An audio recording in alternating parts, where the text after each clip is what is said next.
Yo, what up, gang? In this video, I'm gonna be setting up a tank for my mystery guppies.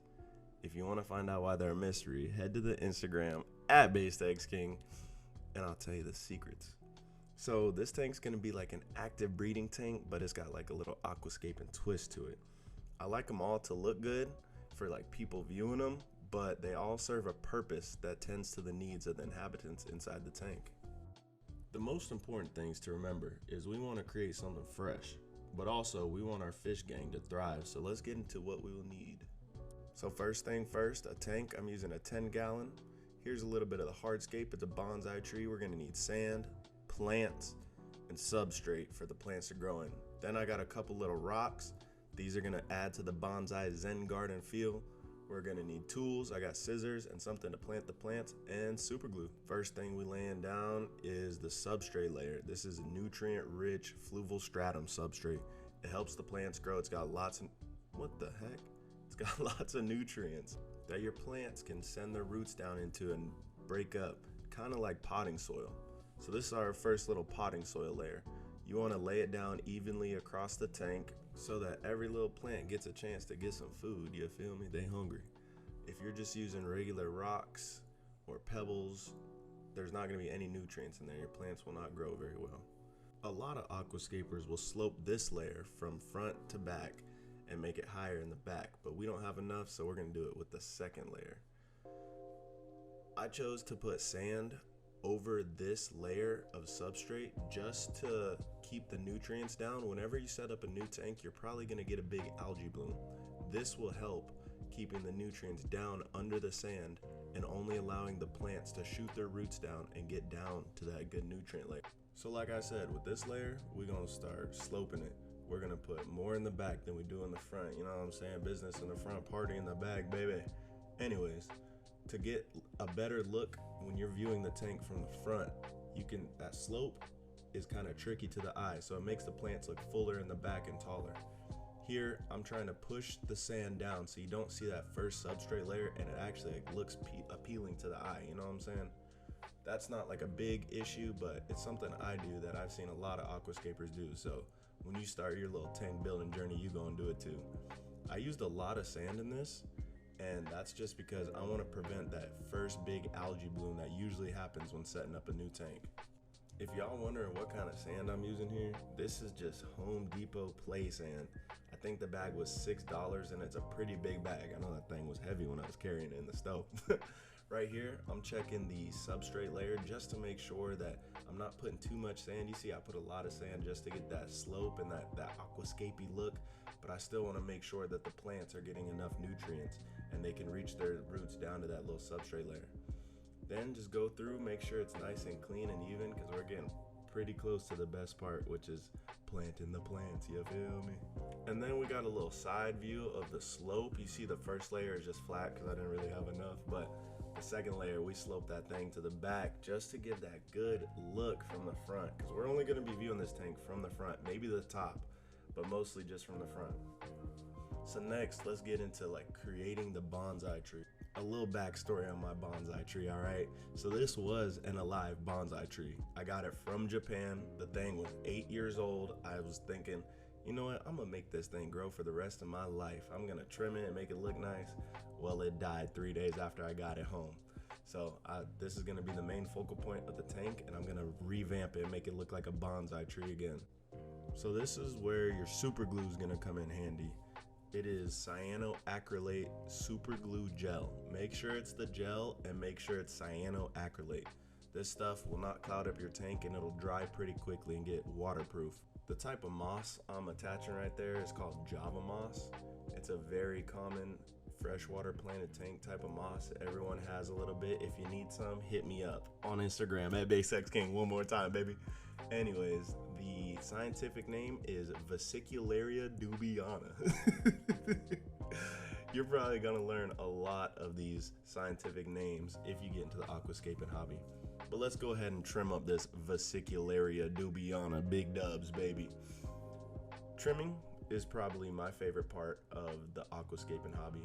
You watch these videos of people trimming these massive tanks and it just looks crazy and it's fun. It's like a little haircut for your tank. This is where all your problems of the day just wash away. You don't think about nothing. You're just in your zone, being all artistic and stuff.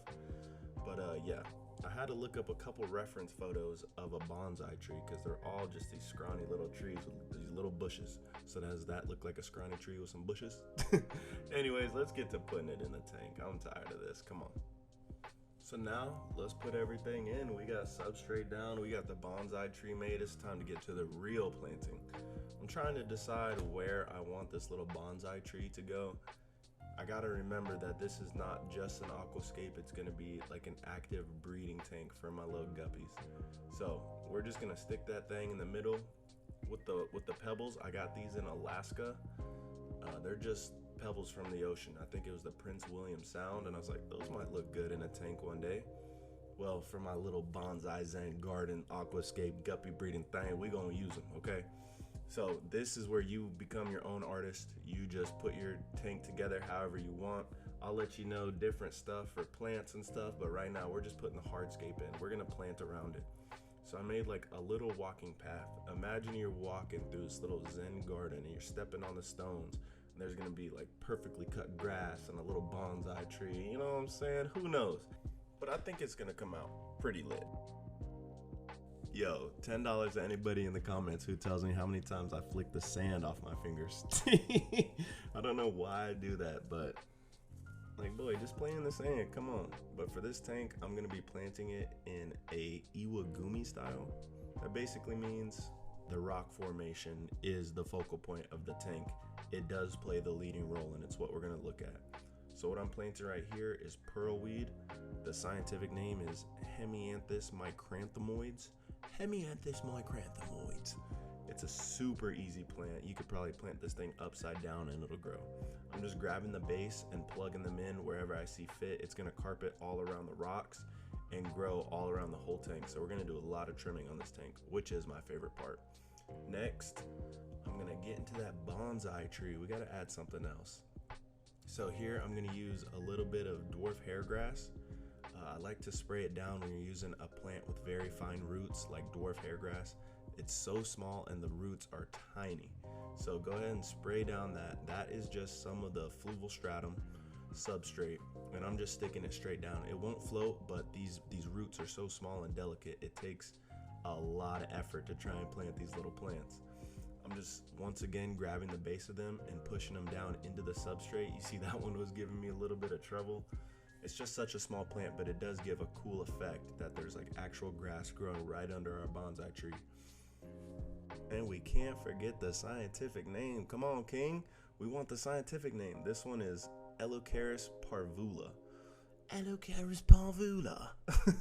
Yeah, that's it. But these plants have been out of water for at least an hour now, so I give another good spray down. This just keeps these aquatic plants nice and healthy and getting ready for water. Before the water though, we gotta remember that this is a guppy breeding setup, so we gotta add a couple key components to this aquascape. The first thing I'm putting in is the sponge filter. You wanna use a sponge filter so none of the little guppy babies get sucked up. That is the main purpose of this setup, guppy breeding. So go ahead, attach your airline tubing, and then you're gonna need a heater. Most of the heaters these days from the pet store have a built-in thermometer, and they'll get the tank to the right temperature. Finally, man, how long is this gonna take? We filling her up. But everything's in place, plants are sprayed down, the heater's in, the filter's in. Now it's time to add some water. So I'm using just regular tap water from my house, and then I'm gonna add a little bit of water from the previous tank that the guppies were held in. This will make sure that there's already beneficial bacteria in the water and that the guppies will be just fine.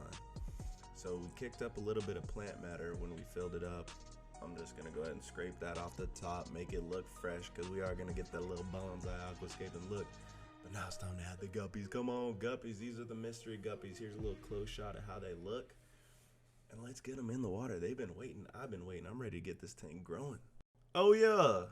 And if you got any questions for me, what kind of lighting I'm using, what kind of water parameters I got, where are these super secret special guppies from? I don't know. Hit me up down in the comments. Let me know. I'll get back to you. All right. Fluval, please sponsor me.